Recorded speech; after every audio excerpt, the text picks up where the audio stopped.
Hey everybody, welcome to Journey with Jesus week 7. We are looking at Luke chapter 7 this week, and one thing that I just was noticing as I was reading through this chapter is how many people Jesus interacts with. And if you look at them, they're all pretty different.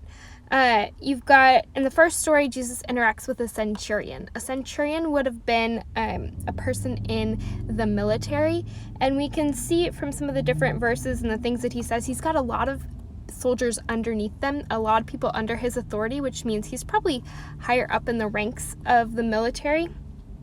And one of his servants is sick, and he goes to Jesus and he's like, Jesus, can you help my servant? Jesus comes and he helps him. He doesn't even have to go all the way to his house. Jesus just speaks and the servant is healed. In the next story, we see a widow. Widows didn't have a lot of power or influence back in the times when Jesus was alive. They didn't really have any means to provide for themselves, and they were really dependent on like an older son to be able to provide for them. And this woman, her only son has just died. That means that she is left with nothing. Right? Not only has she lost her son, she's lost her child, and that's incredibly painful, but now she has no way of providing for herself. And I love this. It says, Jesus saw her and his heart goes out to her. He sees this woman who's now destitute and grieving and mourning and alone, and he sees her and he has compassion on her. And he goes to her and he heals and raises her son from the dead. In the next story, we see Jesus's cousin, John the Baptist. John used to be this preacher, and he was like out telling everybody about the kingdom of God and preparing the way for Jesus to come. But now John has been arrested and has been sitting in prison, and he's starting to have these doubts about who is Jesus? Like, is this the guy we've been waiting for, or should we be waiting for somebody else? And he sends some messengers to Jesus, and he's like, can you just let me know? And if you're the one that we've been waiting for. And Jesus sends some messengers back to John, and he meets that doubt, and he reminds John of, hey, this is what I'm doing. I'm raising the dead. I'm healing the sick. I'm the one you've been waiting for. Like, I'm him. And in the last story, Jesus is over at a Pharisee's house. So there's actually kind of like two people here that Jesus encounters. He encounters the Pharisee. Pharisees were religious elite people. They lots of times thought that they were a little bit better than everybody else.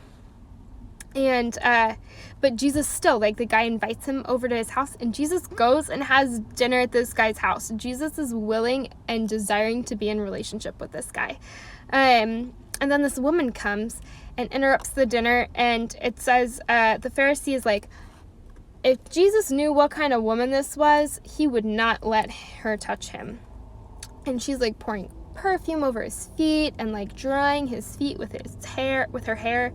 And we kind of get the sense that in some of the other gospels where this story is told, we kind of get the sense that she's probably a prostitute. But Jesus welcomes her, and he makes time for her, and he sees her, and he cares for her, and he forgives her sins. And so we've got all these different stories, people super high up in high-ranking military positions, destitute widows, former prophets who are doubting, sinful women, religious people. There's space for all of them to come to Jesus, and he has something good to offer each and every one of them. He has a way to meet the things that they need, and each of those things is different, right? Jesus probably isn't going to go to John with the same thing that he went to the widow with. He's not going to go to the Pharisee with the same thing that he went to the centurion with. And Jesus isn't going to come to me and say the same things necessarily that he's going to come and say to you. He knows what each of us needs. He's able to speak what we need in that moment if we're able to come to him. He knows when we need to be challenged and poked. He knows when we need to be comforted and loved. And there's space for each and every one of us, no matter who we are, no matter what your social status is, no matter what you've got, no matter what information you know or you don't know about him, there's space for you to encounter Jesus, and he has good things to offer you.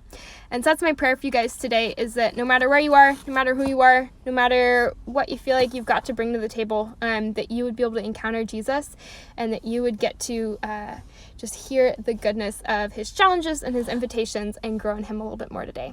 Thanks for joining us, guys. See you next time.